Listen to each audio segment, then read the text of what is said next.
ஆணாதிக்கம், ஹிந்தி திணிப்பு இது எல்லாத்துக்கும் எதிரா போராடக்கூடிய ஒரு பெண்ணா கீர்த்தி சுரேஷ் ரகுதாத்தா படத்துல நடிச்சிருக்காங்க. ரகுதாத்தா படம் இப்ப ரிலீஸ் ஆகியிருக்கு. ஓரளவுக்கு நல்ல வரவேற்பு தான் பெற்றுட்டு வருது. கீர்த்தி சுரேஷ் முன்ன மாதிரி இல்லாம இப்பெல்லாம் விமன் சென்ட்ரிக் படத்துல தான் பெரும்பாலும் தேர்வு செஞ்சு நடிக்கிறாங்க. அப்படி ரகுதாத்தா படம் அவங்களுடைய நடிப்புக்கு தீனி போடுற மாதிரி தான் இருந்துச்சு. இந்த படத்துடைய கதை என்ன அப்படின்னு பாத்தீங்கன்னா 1960 காலகட்டத்துலதான் படத்துடைய கதை நடக்குது. அப்போ இந்திரா காந்தி ஆட்சி செஞ்சுக்கிட்டு இருக்காங்க. வள்ளுவன்பேட்டைங்கிற ஒரு கிராமத்துல கீர்த்தி சுரேஷ் பேங்க் ஊழியரா வேலை பாக்குறாங்க.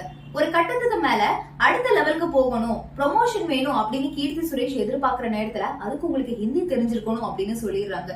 ஹிந்தி தெரிஞ்சிருக்கணுமா, நான் இங்க தமிழ்நாட்டுல இருக்கேன், நான் ஏன் ஹிந்தி கத்துக்கணுங்கிற மாதிரியான எண்ணம் கீர்த்தி சுரேஷ்க்கு இருக்கு.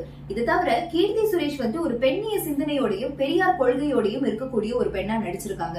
சோ அவங்களுக்கு வீட்டுல இன்னொரு பக்கம், அவங்களுக்கு இன்னொரு பக்கம் தாத்தா வயசாகிக்கிட்டே போகுது, சீக்கிரம் எப்படியாவது பேத்திய கரை சேர்த்தணும் அப்படிங்கிற எண்ணத்தோட அவங்களுக்கு கல்யாணம் பண்ணி வைக்கணும் அப்படின்னு நினைக்கிறாங்க.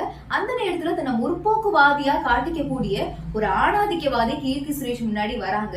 சோ அவங்க மேல காதல் வயப்படுறாங்களா, அதுக்கப்புறம் அவரை கல்யாணம் பண்ணிக்கிறாங்களா, ஹிந்தி திணிப்புக்கு எதிராக போராடி அதுல வெற்றி பெற்றாங்களா, தனக்கு பிடிச்ச வாழ்க்கையை கீர்த்தி சுரேஷ் வாழ்ந்தாங்களா அப்படிங்கறதுதான் படத்துடைய மீதி கதையா இருக்கு. படம் ஓவராலா எப்படி இருக்கு அப்படின்னு கேட்டீங்கன்னா ஒரு நிமிஷம் கூட போர் அடிக்கல.